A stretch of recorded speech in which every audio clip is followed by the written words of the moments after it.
My name is Sara Mahony. I'm 38 years old and I live in Louisville, Kentucky. I grew up going to church. My parents played in the worship team, and so we were there Saturdays for practice, Sunday mornings early. As I grew up, I was part of Sunday school and youth group, and I was always someone who took it really seriously. I really took it to heart. I remember being 5 or 6 years old and coming home from a friend's house, and I had told her about Jesus, and she had not immediately accepted Jesus. And I came home in tears because I was so worried that she was going to go to hell. And so it was always something that I really took very seriously. And so as I grew up, I just got more and more into it. It became a bigger and bigger part of my life. It involved, some overseas mission trips and trying to figure out having some kind of career in ministry. And then I never really found a career in ministry. So I went to graduate school to get a PhD. And during that time, my grandfather passed away. And that was the first time that I really had to wrestle with the idea of hell in a real way with someone that I really knew. I think I was able to have a lot of cognitive dissonance about the idea of hell and the doctrine of hell. But my grandfather was someone I was really close to and who was such a kind, loving person. And I didn't think that he had ever actually accepted Jesus into his heart. And so based on my belief system, that meant that he had to go to hell. So that was the first time I think I really let myself question the veracity of that teaching. That kind of opened the door, I think, to having a lot of questions. I had grown up viewing the Bible as inerrant, perfect word of God, meaning that reading this modern Bible in English, I still believed that every single word was exactly the word that God wanted to be there. And a belief like that, that is so rigid, I think is really susceptible to collapse. Over months of kind of searching, I stopped believing. And part of that, I think, too, was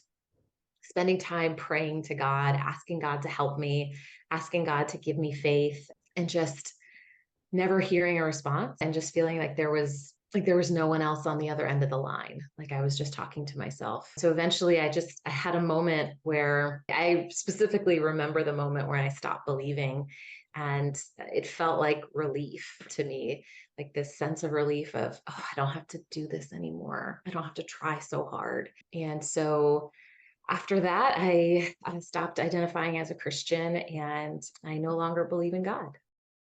The way I think of it is if you ask me, do I believe in God? I would say no. So that would make me an atheist.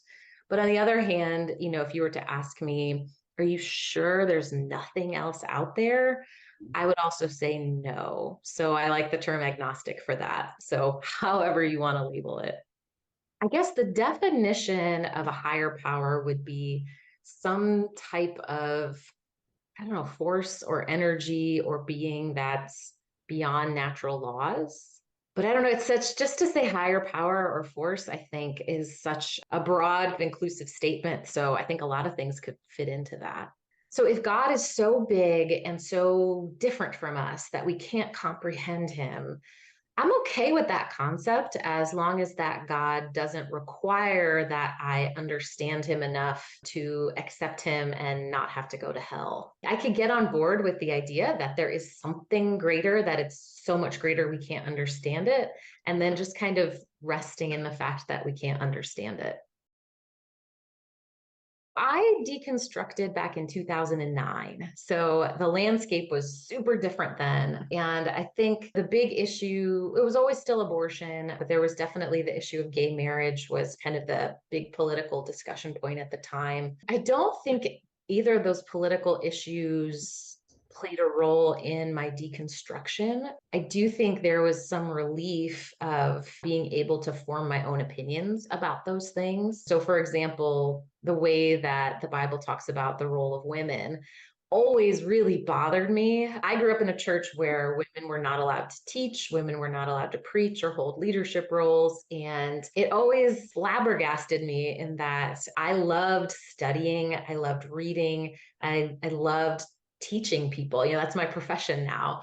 And so it would have made so much sense for me to have that type of role in a church. And I could not understand why God would give me those gifts and then tell me because of my gender, I couldn't use them. So that was some relief in that if I don't believe in God, I don't have to subscribe to these beliefs that I really don't actually hold.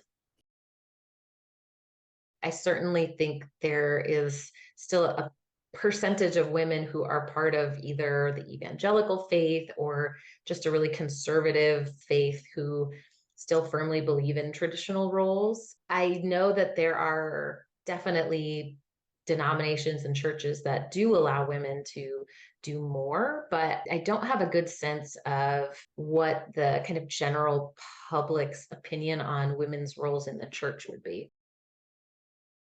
So the church that I grew up in was conservative in some ways and not in other ways. I don't remember a lot from the pulpit as much as I remember from my youth group leader. I did get a lot of purity culture messages from him. Gosh, I couldn't have been more than 13 at the time. And we had a youth group car wash. And this letter went home specifically telling the girls they could not wear two-piece swimsuits, because that was going to incite lust in the men. And yet I remember the boys having a water fight and they all took off their shirts. And even my youth pastor took off his shirt to have this water fight. And I remember being furious about it. That was more the kind of messaging around gender that I got in the church that I grew up in is you have to be responsible for the sins of men. That's your job as a woman to control that. So at the time that I left, I was in graduate school. And so I was part of this church that was this small, kind of non denominational church that I had been a part of for about 2 years or so at the time. And that's where a lot of my friendships were. I started pulling away from that church. I had been singing on the worship team, I had been teaching Sunday school. And as I pulled away from doing those things, my friends definitely asked, like, what's going on? Are you okay? And no one treated me badly. No one was mean to me about it or anything. But I think it was really difficult to maintain those friendships because every time I would hang out with people from church, it would turn into, where are you at with your faith? And have you thought about it this way? And every time we would hang out, it was just an opportunity to convert me back. I definitely felt more like a project than a friend. Most of those friendships fizzled.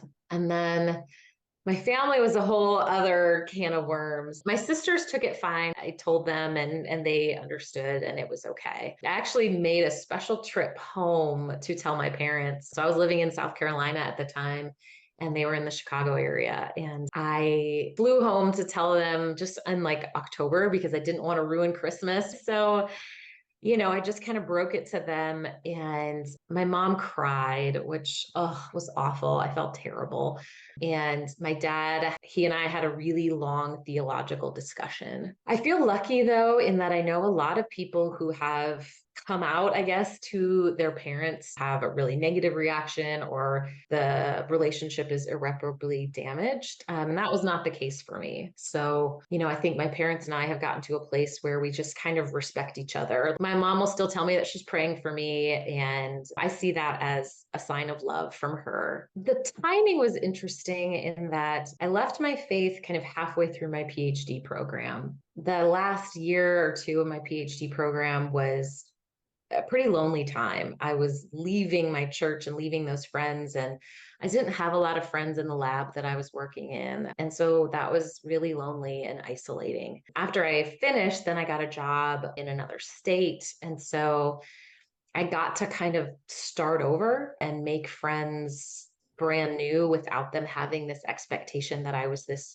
super religious person. Since then, I've made friends through work. I've made friends through friends of friends. I'm a runner, and so I have made friends through like trail running clubs and running groups and that kind of community. So that's how I've been able to create something new. I have used meditation just more in a stress relieving way rather than as a spiritual practice.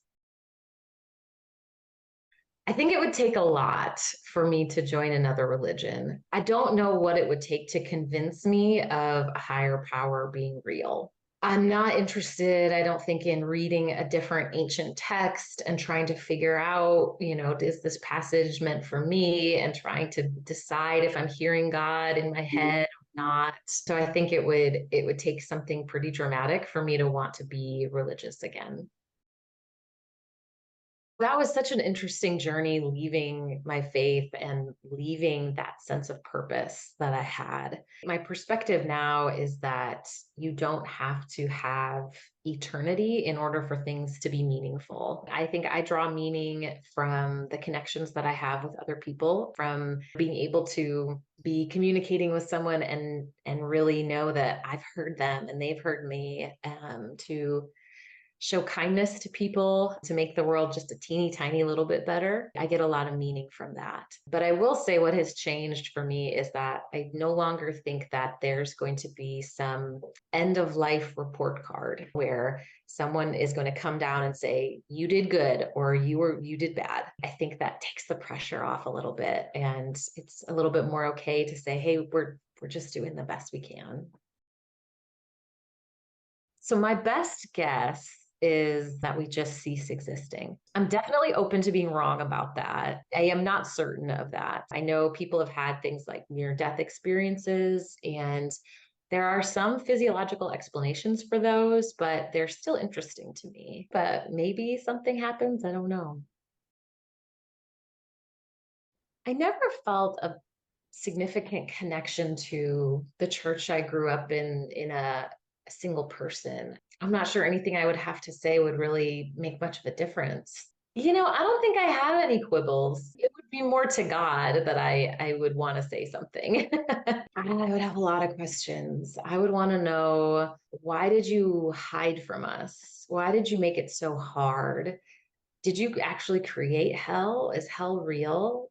Did you actually give us a sinful nature, or can you save all of us? And why were you so okay with ending the lives of so many people? And why did it seem like you didn't even care about kids for the longest time? And what is your deal with women? Why do you view us the way that you view us? And why is there so much pain that you refuse to address? And why didn't you just create us in heaven to begin with? Why did you have to test us? I would have a lot of questions.